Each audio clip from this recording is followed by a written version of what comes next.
Shalom uvracha, everybody. This week's parsha is Parshat Behar Bechukotai.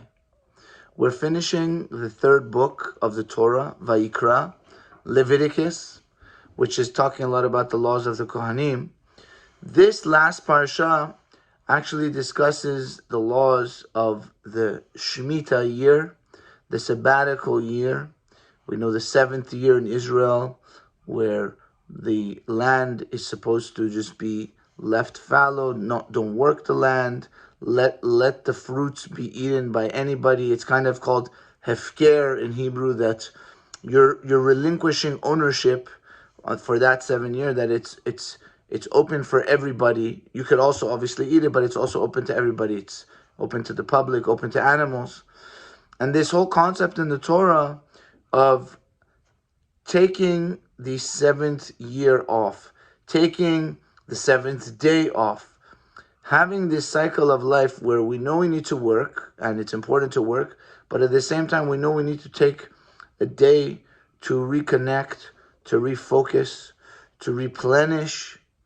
And God, Hashem, built that into reality. He built that into nature with Shabbat, with this energy of the 7th day and the 7th year, that the world, it's a cycle. Everything's a cycle. And the more we can be attuned to the cycles of reality, the easier life is, because we're more well prepared.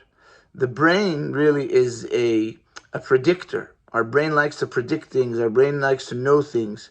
So that's why uncertainty is very uncomfortable for us, because we don't know what's going to happen. And so usually the people that can be the most comfortable in uncertainty, they are the most relaxed people, and they can kind of be the visionaries and the leaders, because they're relaxed in the midst of that uncertainty, and they're unflappable. It doesn't shake them.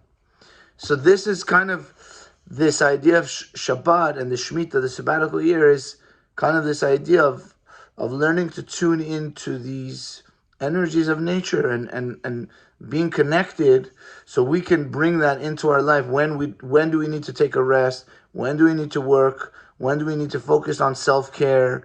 All of these different things that are all ingredients for living a healthy and balanced life, Be'ezrat Hashem. And that's what the Torah is about. So Shabbat Shalom Mevorach. It's also, we call it Shabbat Chazak, since we're finishing the third portion, the third book of the Torah.